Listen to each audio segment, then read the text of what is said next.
Assalamualaikum warahmatullahi wabarakatuh. Alhamdulillahirabbil alamin. Allahumma sholli ala sayyidina Muhammad wa ala alihi wa sahbihi wa sallim, amma ba'd. Selamat malam kepada para sedulur, para sahabat, teman, dan juga pada guru, tentunya para pemirsa yang selalu setia di channel Ahmad Zaki Sena ini dalam pembahasan kajian ilmu tasawuf, jati diri, dan spiritual.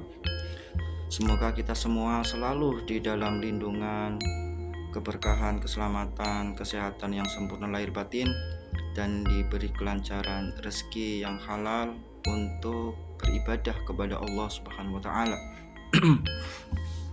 Pada kesempatan malam kali ini saya akan membahas tentang tema dalam bab spiritual, ya. Yang perlu digarisbawahi bahwa dalam pembahasan ini, pembahasan bertema ciri orang yang sudah aktif aura goibnya atau pagar goibnya, atau yang sudah menyatu khodam atau pendamping rijalul ghaibnya. Tapi yang perlu digarisbawahi dalam pembahasan ini, pertama, saya tidak bermaksud untuk menggurui siapapun. Hanya sebatas apabila ucapan pembicaraan saya ada manfaatnya, silakan diambil. Yang kedua, dalam pembahasan channel kami ini sebenarnya itu tujuan utamanya adalah keilmuan tasawuf. Tetapi dalam perjalanannya kita menjalani lika-liku dalam kehidupan, pendalaman spiritualnya itu akan menemui perjalanan-perjalanan, pengalaman-pengalaman spiritual yang berkaitan dengan alam-alam malakut atau alam kegoiban. Jadi ini hanya sebatas sharing atau pembahasan, barangkali ada manfaatnya, kita ambil manfaatnya saja. Jadi tujuan utamanya itu hanya kita mengharap akan keridhaan Allah dalam pembersihan jiwa. Dalam perjalanan ilmu spiritual biasanya akan mengalami semua yang akan kami bicarakan ini. Tapi bukan berarti kita berhenti dalam pembahasan ini atau suatu kekaromahan, sesuatu keluar biasaan, sesuatu yang berkaitan dengan hal yang aneh kayak gitu. Dalam pembahasan ini yaitu ciri-ciri orang yang sudah aktif ilmu aura goib, pagar goib, dan didampingi rijalul goib. Ya, rijalul goib itu yang pertama, seseorang itu akan mulai tumbuh dan gemar untuk rialat. Rialat itu tirakat, dalam bahasa tasawufnya itu riyadhah.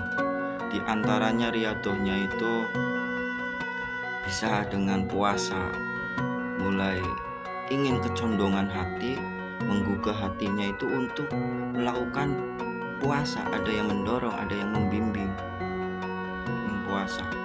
Terus pula suka untuk berlapar-lapar.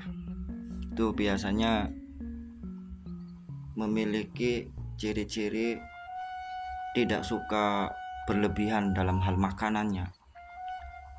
Pun pula orang yang dibukakan sudah menyatu ciri-ciri ilmu goib, pagar goibnya itu adalah susah tidur. Susah tidur itu bukan berarti dia nggak bisa tidur, tidak. Menikmati keheningan sunyi malam yang begitu menenangkan, begitu damai. Kalau misalkan tidur juga sebenarnya bisa, cuma ada sesuatu kenikmatan di dalam kesunyian malamnya itu, ya.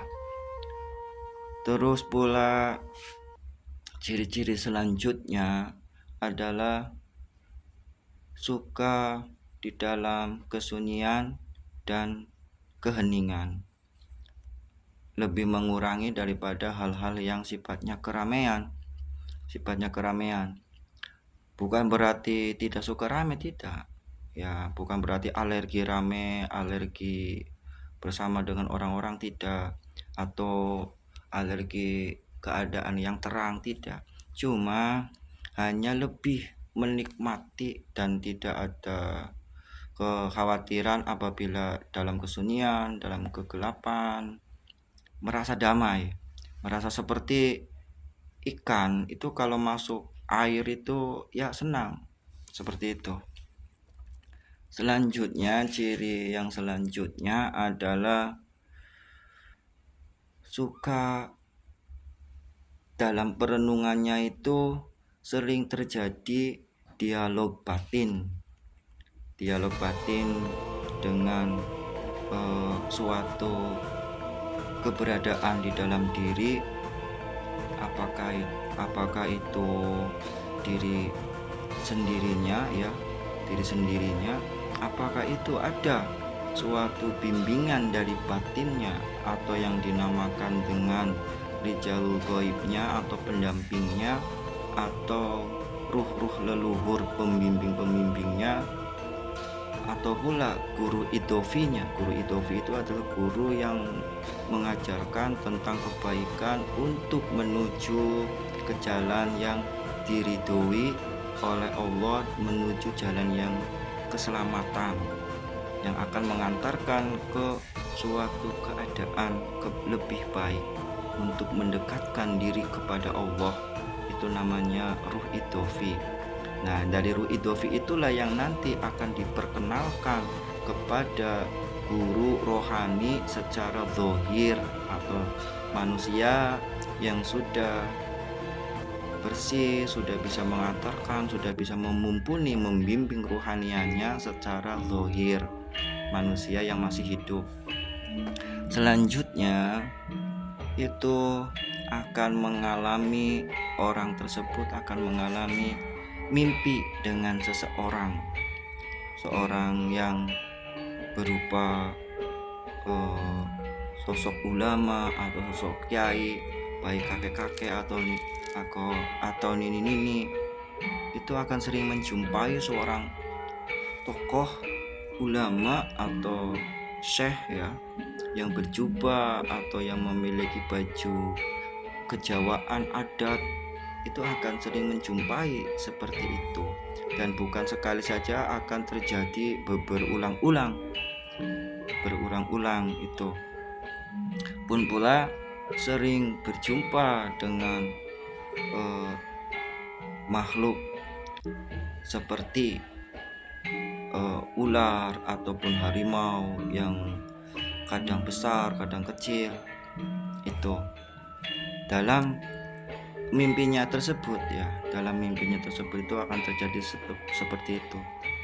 Terus selanjutnya dikasih bimbingan, wejangan, tuntunan amal tentang suatu amaliyah untuk membimbing jiwanya, membimbing keadaan dirinya agar lebih baik lagi, dan di dalamnya itu akan memperoleh suatu rahasia tentang kegaiban yang berkenaan dengan perjalanan kehidupan kita, baik untuk menghadapi berbagai macam permasalahannya. Selanjutnya itu peka terhadap aura gaib, baik yang bersifat negatif ataupun yang positif, baik di tempat tertentu ataupun berkenaan dengan benda atau barang. Itu bisa mendeteksi atau sensitif, peka terhadap aura energi kegoiban, seperti itu. Selanjutnya, apabila ada orang yang mau menyerang atau yang tidak suka, dan orang ataupun makhluk gaib yang tidak suka akan mengganggu atau menyerang, itu sudah terdeteksi, sudah terradar atau sudah diketahui oleh kita. ya, sudah diketahui oleh kita, dan ada yang mengabarkannya. Terus kita dikasih tahu bagaimana cara menanganinya. Itu kamu harus seperti ini, seperti itu ya. Selanjutnya, kalau dalam keadaan yang pendampingnya itu adalah atau sahibul auratnya itu golongan rijalul ghaib, golongannya itu adalah rijalul ghaib, itu akan diberi suatu pengarahan lebih baik mengalah, lebih baik sabar. Itu kalau pendamping diri kita itu ada yang bersifat rijalul ghaib. Rijalul ghaib itu berarti arwahul muqaddas. Jadi kalau istilah kita tahu ini itu seperti seorang sosok ulama, sosok kiai, itu akan diberikan suatu pengarahan. Jangan marah, lebih baik mengalah, kamu jangan emosi, seperti dalam menghadapi suatu keadaan tertentu yang bikin kita emosi ataupun apa, tapi ada yang membisikkan lebih baik kamu mengalah, lebih baik kamu jangan emosi, jangan marah, seperti itu. Selanjutnya, itu pun pula diajarkan oleh guru pendampingnya, oleh rijalul ghaibnya, itu agar jangan menampakkan kelebihan yang ada pada diri kita. Jangan mengakui tentang kelebihannya sehingga egonya muncul, sombongnya itu muncul. Seperti itu, dinasihati. Kamu jangan terlalu menyombongkan kelebihan kamu, karena itu adalah titipan, suatu amanah. Seperti itu, kayak ada suatu tugas itu nanti diaplikasikan, digunakannya dalam hal-hal tertentu, bukan dalam urusan yang sepele. Seperti itu. Selanjutnya pula, ciri-ciri orang yang sudah aktif pagar ghaib atau rijalul ghaibnya itu bisa digunakan hanya dalam keadaan yang memaksa. Kalau keadaannya itu sudah mengharuskan untuk mengaktifkan daripada aurat yang sudah aktif, sudah dibimbing oleh rijalul ghaib, itu hanya bisa digunakan dalam hal-hal keadaan tertentu. Kalau memang dibutuhkan, kalau memang tidak dibutuhkan, itu hanya sifatnya menimbulkan keegoan atau tidak ada kemaslahatan, kemanfaatan, yang hanya munculnya itu keegoan, kesombongan, maka tidak akan diizinkan diaktifkan oleh guru pendampingnya. Guru pendamping itu maksudnya rijalul ghaib atau khodam yang sudah terkendalikan ya.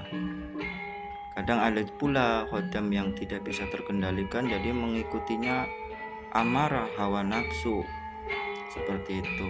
Itulah butuhnya kita memperoleh keberkahan karunia pendamping rijalul ghaib yang selalu bisa menasihati diri kita agar bisa mengendalikan emosinya, agar tidak terjerumus di dalam penyesalan nantinya.